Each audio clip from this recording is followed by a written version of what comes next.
Hi, it's your host, Angela Kennecke, and I want to invite you to join me in Washington, D.C. on Saturday, September 27th for the National Trail of Truth. The National Mall will be filled with more than 3,600 hand-painted tombstones, each honoring someone lost to substance use. It's a powerful day of remembrance, healing, and action, and I'll be speaking along with other advocates. You can learn more or get involved at trailoftruth.org. That's Saturday, September 27th. I hope to see you in D.C.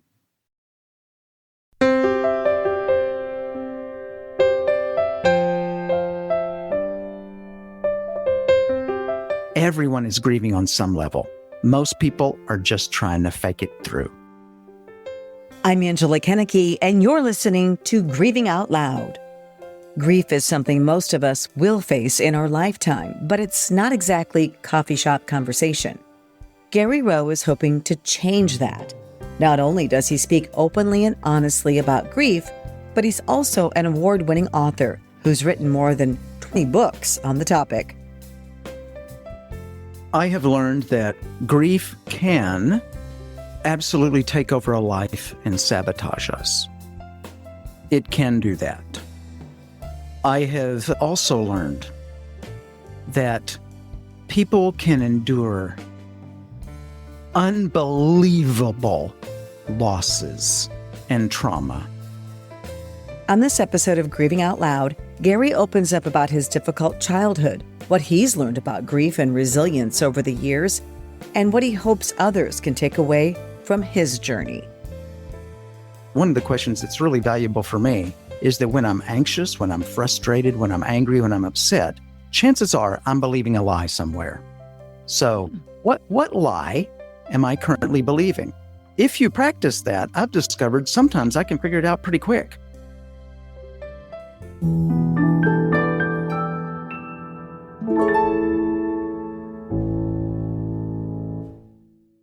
Well, Gary, welcome to Grieving Out Loud. You know, it's called Grieving Out Loud because after my daughter died in 2018, I started the podcast.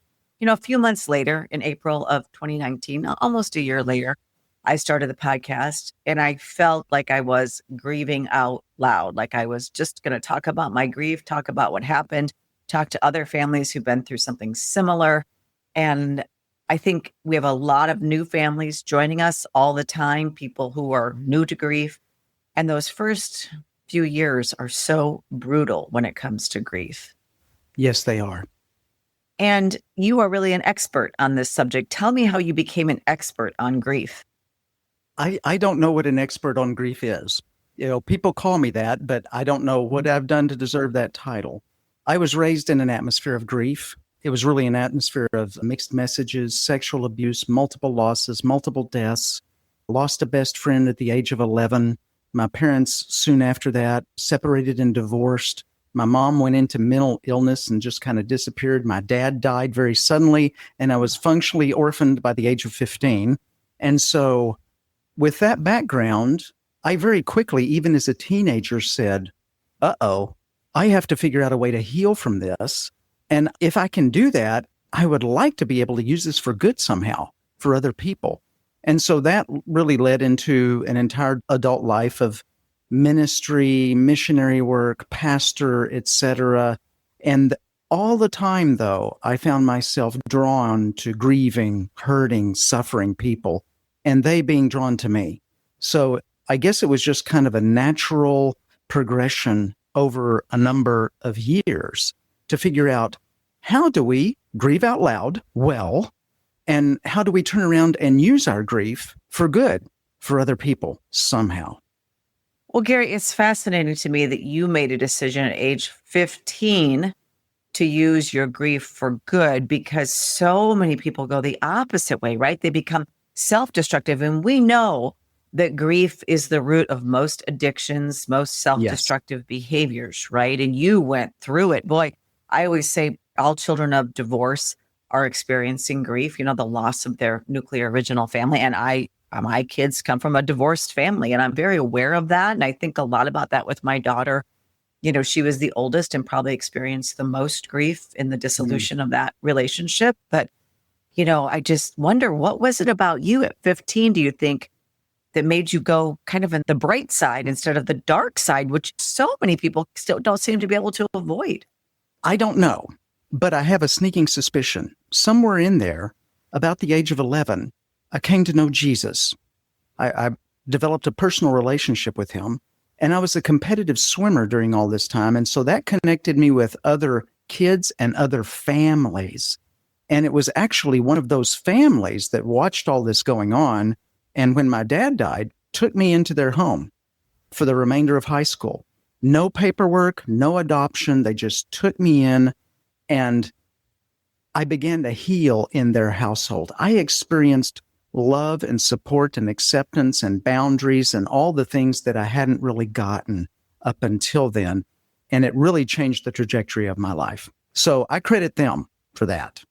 Yeah, I always say, whether it's an abusive relationship, whether it's loss, if there's just one adult person, especially when it comes to a young person going through this, it's giving that person a lifeline, that kid a lifeline, right? And that sounds like what you had, this positive influence, somebody who cared enough about you. And I think that can really make, whether it's a teacher or a neighbor or a friend or a grandparent or whatever it might be, I think that can make all the difference in the world. Absolutely. I so agree. I so agree.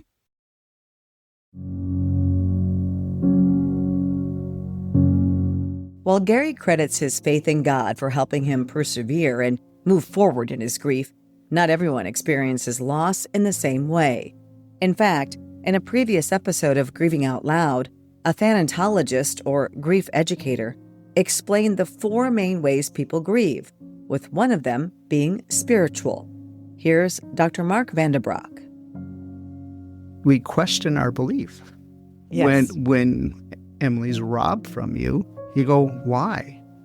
Coming from a faith base, like for me, God, why did you do this? What's the reason for this? Why? It certainly why? rocked my faith. And I Why? was born and raised, in a religion and Catholic church, and it certainly has rocked my faith. And for me, that's why it's very important for people to recognize this is when people fall away from the faith the most, or they get closer. And I always say, in my human form, I have questions for God. When I see him, it'll probably be a different story. People get angry at God, though, don't you think? I think he can handle it, can't he? If he knows what's going on. Or feel abandoned by God. Absolutely. Or question if there is even a God. Absolutely. If you'd like to listen to more from that episode, we've posted a link in our show notes. While you're there, we'd appreciate it if you took just a moment to rate and review this episode. And even more importantly, share it with someone who needs to hear it. You know who that is. It will make their day to know that you care. Together, we can help make these important conversations less taboo and help more people feel less alone.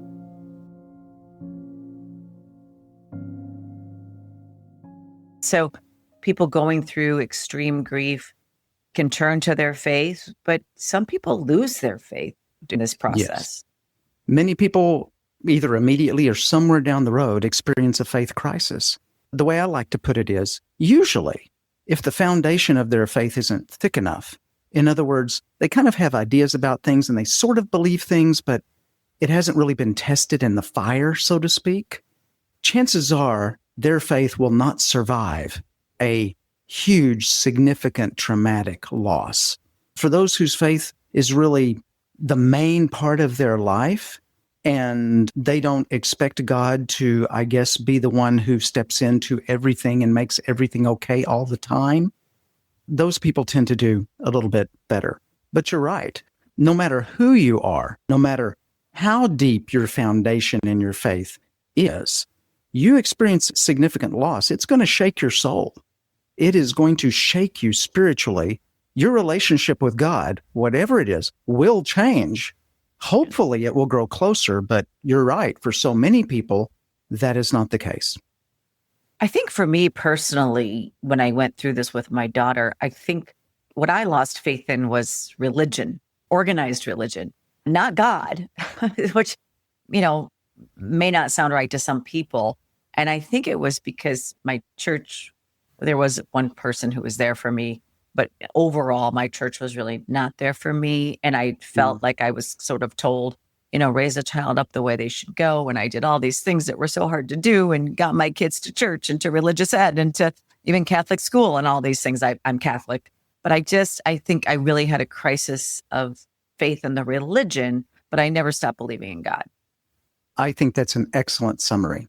I think of all the people that I know that really struggle with their faith or, quote, lose their faith. It's much what you describe. It's sort of a loss of faith in the church, a loss of faith in a religious system or religion, but not necessarily a loss of faith in God himself. I think it was Mahatma Gandhi who said, "I like your Christ. I don't think much of you Christians." And so in today's world, that would be especially poignant, right? Yeah, so many times I think we have a tendency to judge God by people who profess to know God by how they're treating us in the moment. Right. But God, and he is not the same as them, thankfully. Right. Yeah. And I always say really how love showed up for me was in the form of other people I Yes. never expected and strangers. Yes. And it wasn't so much the people in the church. It was people outside of the church and people from many different walks of life and many different, communities showed up at the most amazing times. Right. And I always Yes. think that there is something spiritual moving through me in the work that I do. Right. Because I couldn't have done any of this alone. Absolutely not. It's so interesting and has helped me heal.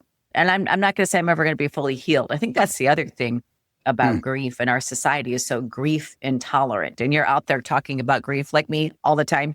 But societies, do you find that to be true, that people just really sometimes don't want you to talk about it? Absolutely not. We want to pretend it doesn't exist, even while we're grieving. Because it's so painful, right? Yes. We want to feel good. And the world tells us, in many senses, that we should and that we have a right to. But the reality is those messages are just not helpful, and many of them are not. They're just flat not true, because it's always healthier to live in reality. And if we're grieving, it is what it is, and we move through that grief and embrace that pain. But you're right. When we start talking to the world about grief, most of the time we just get blank stares, or they turn around and walk away, because who wants to hear about that? Right. I think most people want to think they can avoid it. As if they can run from it somehow. Yes. Right. And so what did your experiences with grief, especially at such early age, what did that teach you, or how did that help you in the work that you do today? Number one, I think it developed within me a lot of compassion through pain, through my own pain, through how other people treated me. I discovered very quickly, as you just mentioned, some of the people you count on disappear. People you had never dreamed would have stepped forward. People you don't even know become major players in your life. All of those things happen.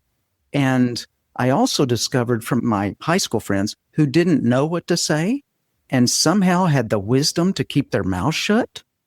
I don't know how they did that, but they were just with me a lot. They didn't try to help me feel better. They didn't try to pull me out of my grief. And I think I learned from them the profound impact of just showing up in another person's life and not having to say anything. The power of our presence, our availability, even if it's online like this, is huge. It's massive and a lot more powerful than anything we could say. Right. I think you're absolutely correct. I always think that we struggle with what to say to somebody when they've had the worst thing happen to them. And for parent, I think that's losing a child. And people are like, well, what do I say? And how do I say it? And I'm like, it doesn't matter what you say. Say very little, just show up. I think the presence of someone and that being loving and compassionate and just being there says it all, because people won't remember, especially in early stages of grief, what you said anyway, unless it's offensive. Then they'll remember that, right? Absolutely correct. But they will remember that you were there. And I can still see the faces of people who showed up at my house, who showed up at the funeral, who just showed up. I oftentimes cannot remember. In fact, there was one friend of mine who said something. I was just like, that's the best thing I ever heard. And about a year ago, I asked him, what was it that you said again? I just remember that it was good. Do you remember what you said? I said, Yes. That has been my experience. And I think it's been the experience of every grieving person I've talked to pretty much. Have you lost a loved one to overdose or fentanyl poisoning? I'd like to invite you to share their story on our new Emily's Hope Memorial website called More Than Just a Number. They were our children, siblings, cousins, husbands, wives, aunts, uncles, and friends. So much more than just a number. You can submit a memorial today on morethanjustanumber.org. So you've written about child loss, you've written about spousal loss. Can you talk about the different kinds of grief and what you learned from writing about those subjects? I learned, first of all, that there's a commonality to grief for all of us, even though it's a highly individual process, even among parents who have lost children, even among bereaved spouses. When we lose someone that is unique in all of human history, as we are unique in all of human history, we lose a unique in all of human history relationship that no one else has ever had and no one else will ever have again. And so for anybody to even think, oh, I know how you feel, is ridiculous, because it's our loss and it's our loss alone. So there's a number of commonalities to a grieving heart, is what I'll call it, no matter what the loss is. Now, having said that, I've discovered over time the obvious fact that we all carry baggage.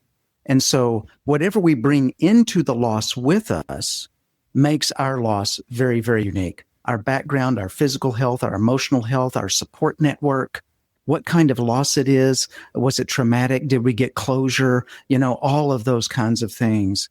Everything gets blended into that. So I've discovered very quickly there is no rubric for this. There is no checklist. We want one so that we can kind of check it off and feel like we've accomplished something today. But the real reality is we are where we are. Our grief journey is lonely by nature, yet we are not alone. There are many people grieving. And the best we can do is grieve out loud and move through the grief, no matter what the loss was. Of course, if we're talking about spousal loss, we're talking about a relationship that is very different than a child, that's very different from a sibling, that's very different from losing a parent. And I think another thing that I've learned along the way is it's very, very dangerous for our own heart and for other people's heart to compare our losses in any shape, form, or fashion. I was just at a visitation last night, and some friends of mine had lost their mother. And they look at me and they're like, this is nothing like losing a child. And I said, you cannot compare loss. Please don't compare loss. Loss is loss. You only get one mom. Yes, it's different, but don't compare. And I think that's hard for people because they want to say, well, especially to someone like me who's lost a child, people feel like, oh, well, I don't even dare talk about my grief or my loss around you because yours is worse. And that's unfortunate. I agree. Because, of course, anytime two grieving hearts talk to each other and are real and authentic and are willing to be accepting and not compete and not compare, there's going to be a connection that happens that helps both of them grieve. And so often when we stay quiet, we deny that opportunity to someone else, and we deny ourselves the opportunity to participate in their grief and for them to participate in ours. And so I have found too that, yes, it's helpful talking to someone who's had a similar loss, but at the same time, any grieving heart that we talk to, if we're open and we don't compare, it can be very, very, very, very valuable. Do you think grief makes us more human?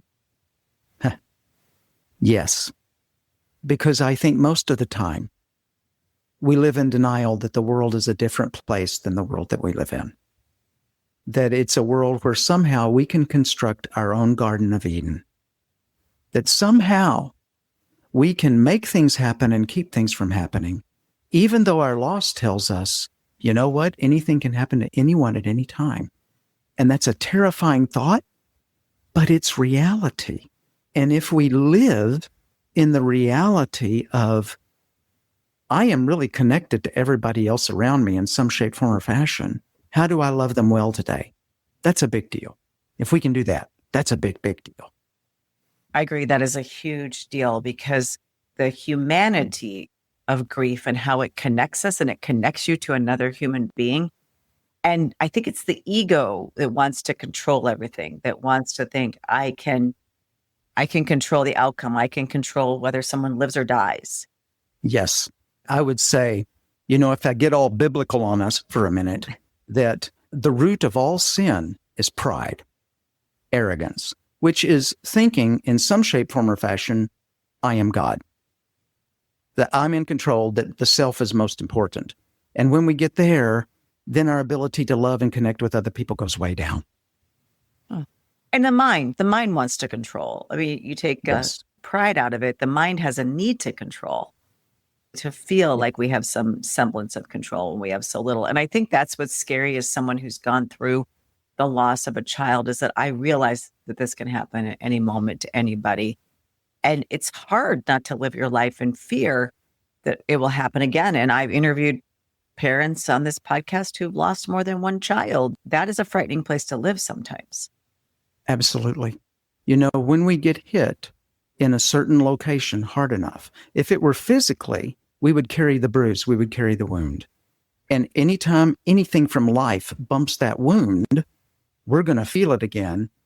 And I know people, one person said to me, okay, I just want to take everybody I care about and lock them away in a vault somewhere so that nothing bad can happen to them. Yeah.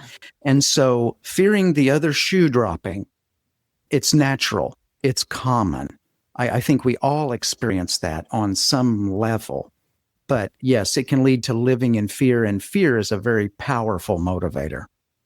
Right. And that's where people, I think, can get stuck, right? Because you don't want to live in that place. You want to have that maybe in your mind so that you appreciate those around you the most. So you treat people well. So you do all the things that, we're supposed to do, right? Because we know that this isn't permanent. But at the same time, you can't obsess about the fact that something could happen, or you live in sort of your own hell, I think. Yes. Yes. And when we give control of our lives over to fear, fear takes on a life of its own. And it begins to nibble away at our relationships, which is what we don't want. As one of the nation's strongest financial organizations, First Premier Bank and Premier Bank Card have the strength to do good. We support nearly 700 organizations and nonprofits. Our employees give more than 30,000 volunteer hours annually. And we are continually seeking ways to make South Dakota an even better place to live. It's the Premier way. First Premier Bank and Premier Bank Card. You have a free resource for people on your website, and we'll put a link to that, but it's called 9 Things I Wish I Knew About Grief. Can you talk about some of the things that you wish you knew about grief and why you wrote that? Well, I got to thinking about it one day, and I thought, just what do I wish I had known? But beforehand, of course, the ironic thing is you can't know. You really can't know beforehand. And we fault ourselves all the time. Oh my gosh, why didn't I do this, say this, see this coming, etc.? If I only knew now what I knew then, but that's impossible. But looking back and looking forward, when the next loss comes, what am I glad I know now? Well, one thing is the lie. Grief must be brief. It should be brief. That's what we think. Well, no, it's not. It's not a sprint. It's a marathon. And most of the things that I wish I had known, where I had these myths about grief in my head, like grief is negative. You should avoid it at all costs. Or, as a believer in Jesus Christ, wow, grieving should be easier for me. Because of your faith. Because of Yes. your faith. Yes. I mean, that's ridiculous, but anyway, because I'm human, right down to one of the myths I had to deal with was, wow, everybody at church will be supportive of me in my grief. No, there will be people who are supportive, but just because they're going to church to expect them to be supportive, they're going to be the norm, which is they will allow me 1 month to grieve, and then they will expect me to get back to who I was before, which is impossible because that person is no longer here. That's one thing I really noticed after Emily's death was I just thought I sort of grieved also the loss of who I was before this traumatic incident, because I will never be that person again. I will never have that sort of innocence of knowing this kind of pain. Yes. And you can never go back to being who you were. No. Grief is going to change you remarkably most of the time. Yes. And if it didn't, what would that say about you and I? Or That a would say- relationship with the person we Yes, lost, a relation. right? It would just say, wow, that wasn't any big deal. It's a massive deal. And of course, it's going to change us. It's going to change every area of our lives, especially our relationships, probably more than any other area. Right. What about, how do you advise people to handle the people who are grief adverse, the people who you expect to stay in your life or you expect support from, but you don't get it? Some people, like that could even be family members, who Yes. say the wrong things or do the wrong things or aren't there for you. I have a phrase I use a lot. It's very similar to what everybody else says, I think. Get around people who are helpful to you and try to limit your exposure to those who aren't. I'm not in favor of calling people toxic people because that's an identity statement, but I am in favor of saying some people will behave toxically towards you when you're grieving. So anything you can do to limit your exposure to them. Now, if they happen to be your spouse or a family member or something like that, then you're in this situation that's more complicated. That what I say is get creative and try to find ways to guard your heart when you're around this person. And of course, when we're grieving, we want so desperately to be understood, to be seen and heard.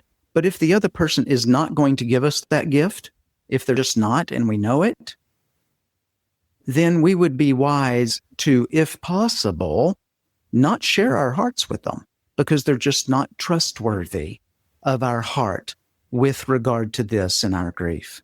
I think in today's culture, with all the oversharing that people do, people yes. have lost sight of who they can trust with their innermost thoughts, with their heart, and who they can't. It's almost like they've lost that instinct of who it's safe to unveil, your innermost feelings to and who isn't.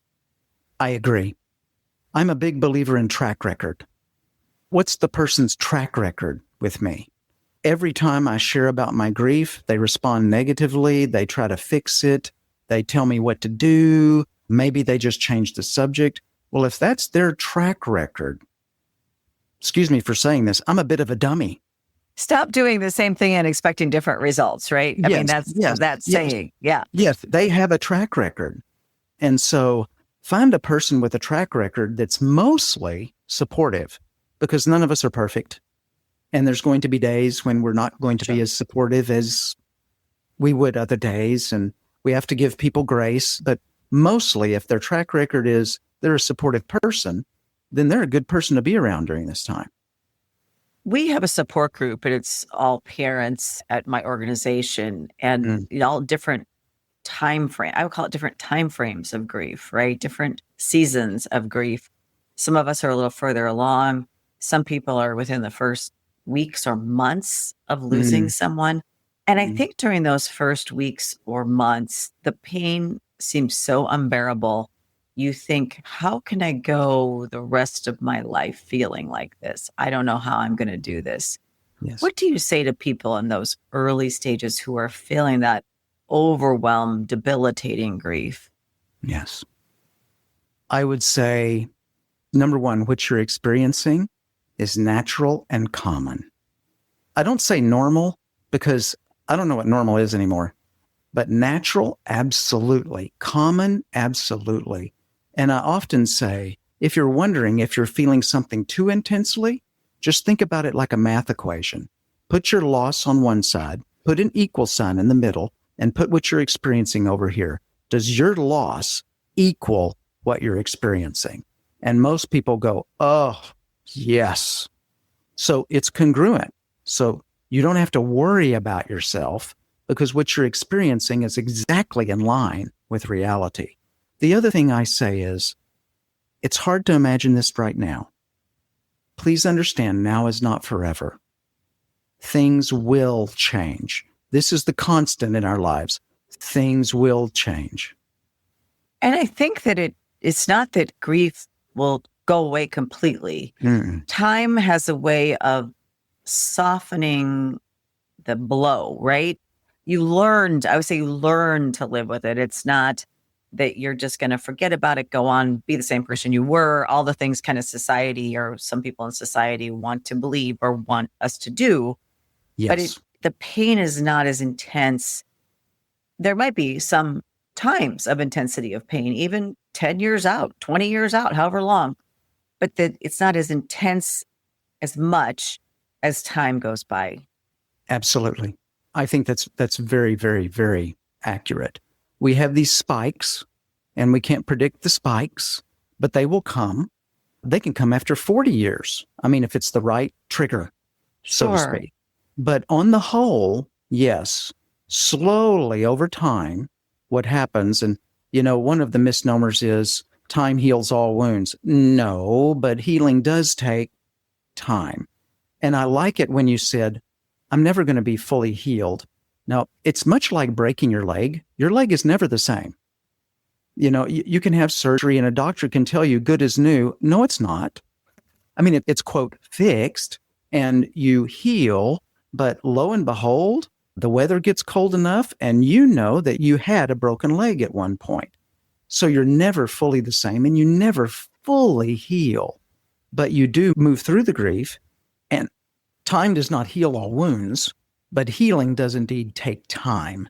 And we move through the grief over time. And when we do that, the grief changes over time. The kind of pain we experience changes. It's a different sort of pain. We still have those big spikes here and there, but eventually what we're looking at is something like, I like to describe it, grief like a overgrown forest. That, you enter this overgrown forest, you suddenly wake up and find yourself there.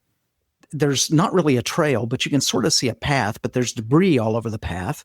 The sunlight's not breaking in at all. It's very dark in there. You've never been here before, and you have no idea what to do or where to go. So you pick yourself up. There is a path, and you kind of try to find the path, but you stumble forward here and there. And after a while, you swear you've gone around and round, and you're at the same tree again for the 12th time. But the reality is, as you move through the grief, slowly, more light comes into your forest. Slowly, the forest is less overgrown. Slowly, path ahead becomes a little clearer than it used to be.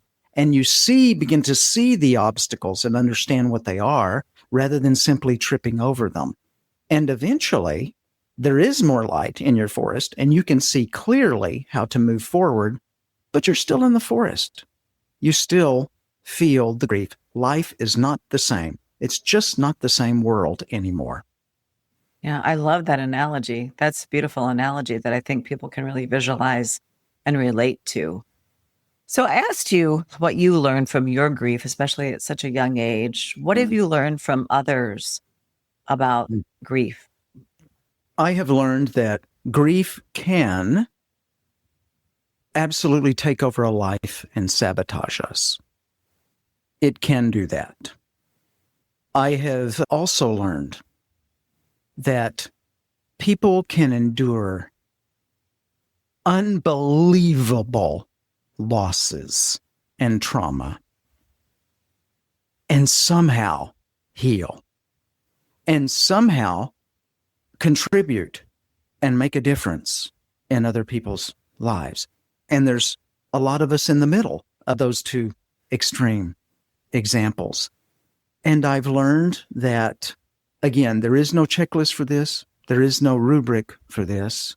We get up each day. We do what we can to, as I say, get the grief out. Do what you can today to get the grief out, whatever that means. And as we do that, over time, we begin to heal and grow. And as long as we will know this changes every aspect of my life and that I really have to rebuild my life in so many ways, especially perhaps my relationships. This is hard. It can be just unbelievably hard and painful, but there's always hope. And even if we think we're stuck, we're really not. We just don't see the options, but there are options there. There are always options. But sometimes our grief and pain can blind us to the options around us or to even anything good occurring around us for a time period. Right. Sadly, I've seen that happen. I know a mother who completed suicide after the loss of her son.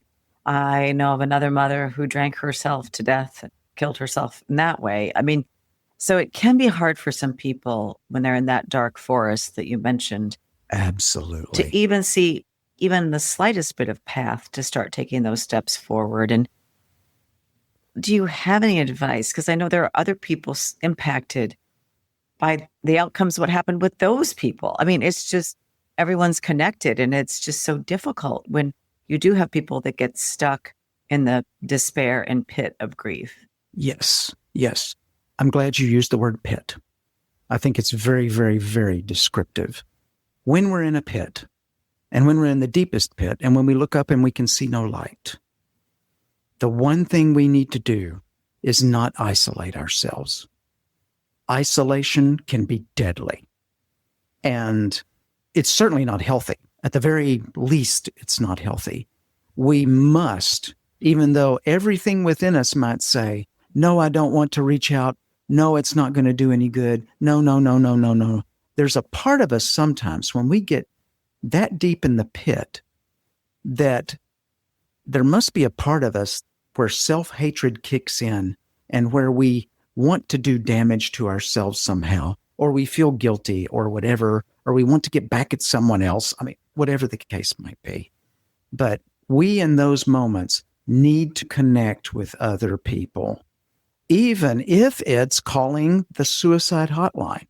We need to reach out. Right. And 988 is always available for mental health crisis as well. I want to remind people of that. Thank you. I also think this podcast can be a way for people to connect, even though we're not doing it in person. They Yes. hear us talking and they know Yes. they are not alone. They know they Yes. aren't the only person to ever experience this.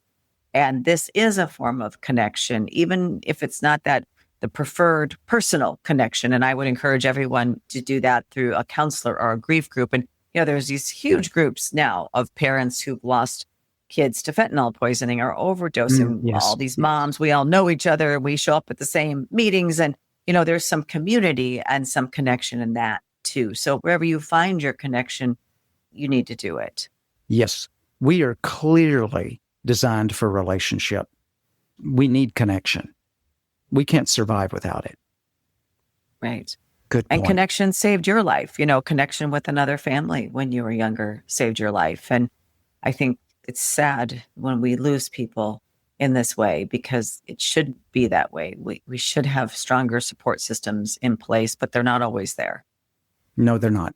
And you're absolutely right. Any other parting words for people who are in the midst maybe of early grief or who've been in it for a while? Anything else you want people to know?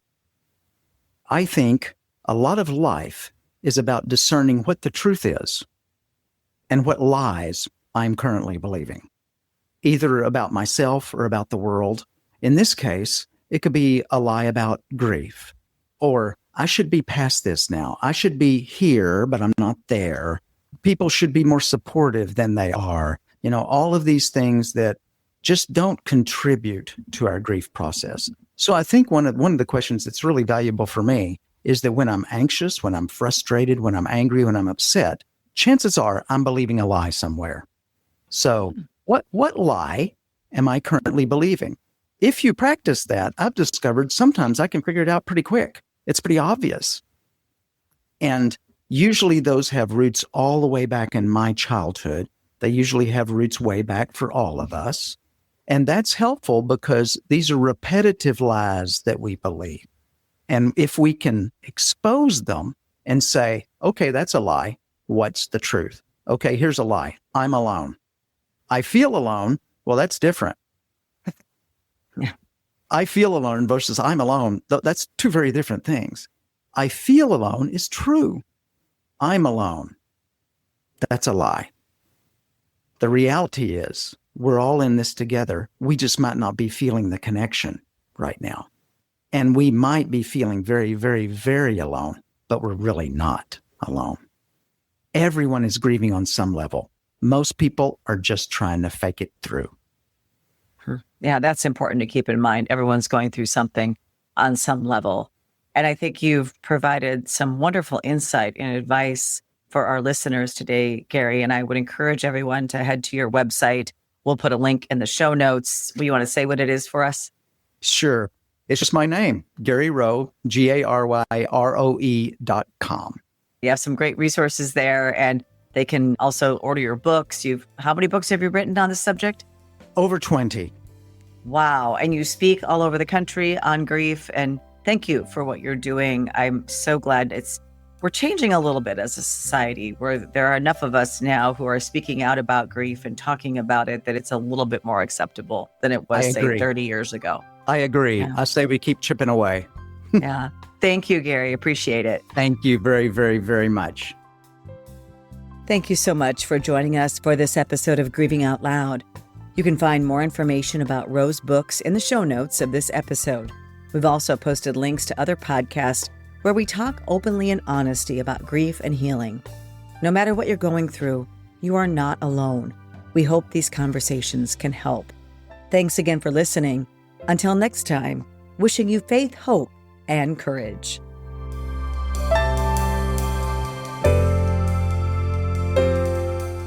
This podcast is produced by Casey Wannenberg King and Kaylee Fitz.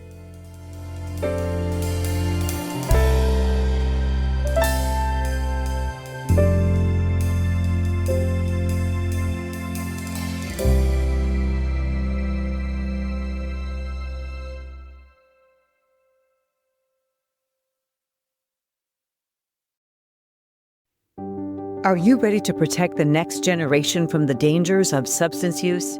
Emily's Hope has created a comprehensive K-12 substance use prevention curriculum designed to educate, empower, and equip students with the tools they need to make healthy choices.